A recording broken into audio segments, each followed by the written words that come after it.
மது போதையில் தங்கையை தவறாக பேசிய நண்பனை போட்டு தள்ளிய பாசக்கார அண்ணனுக்கு கைவிலங்கு மாட்டியிருக்கிறது காவல்துறை. இளைஞர் சடலமாக மீட்கப்பட்ட சம்பவத்தின் பின்னணி குறித்து விவரிக்கிறது இந்த செய்தி தொகுப்பு.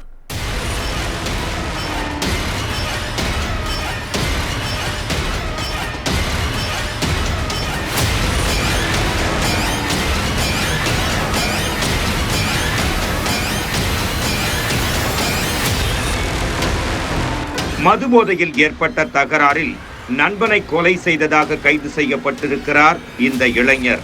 கோவை மாவட்டம் சூலூரை அடுத்த ஓடக்கல் பாளையத்தைச் சேர்ந்தவர் பரமசிவம்.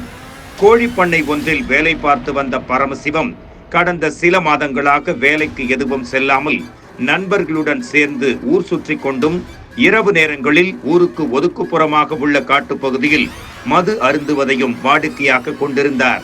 இந்த நிலையில் தலையில் கல்லை போட்டு முகம் சிதைந்த நிலையில் காட்டுப்பகுதியில் பரமசிவம் சடலமாக கிடந்தார்.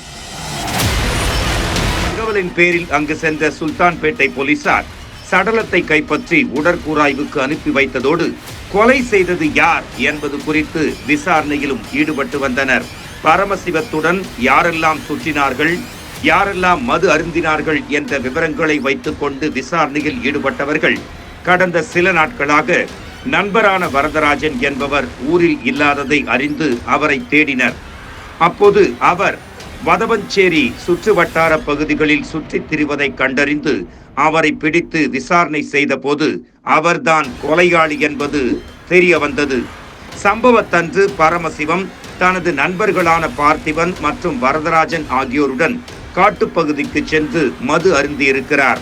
பார்த்திபன் வீட்டுக்கு சென்ற பின்னர் மற்ற இருவரும் மது அருந்திக் கொண்டிருந்தனர்.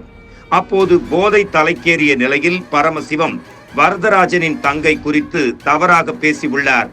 இதனால் ஆத்திரமடைந்து தகராறில் ஈடுபட்ட வரதராஜன் ஒரு கட்டத்தில் அங்கு கிடந்த கல்லை எடுத்து பரமசிவத்தின் தலையில் தாக்கியுள்ளார். இதில் படுகாயமடைந்த பரமசிவம் இரத்த வெள்ளத்தில் துடிதுடித்து சம்பவ இடத்திலேயே உயிரிழந்ததாக வரதராஜன் கூறியதாக போலீசார் தெரிவித்தனர். இதனைத் தொடர்ந்து மது போதையில் தங்கையை தவறாக பேசிய நண்பனை கொலை செய்த பாசக்கார அண்ணன் வரதராஜனை கைது செய்த போலீசார் அவரை நீதிமன்றத்தில் ஆஜர்படுத்தி சிறையில் அடைத்தனர்.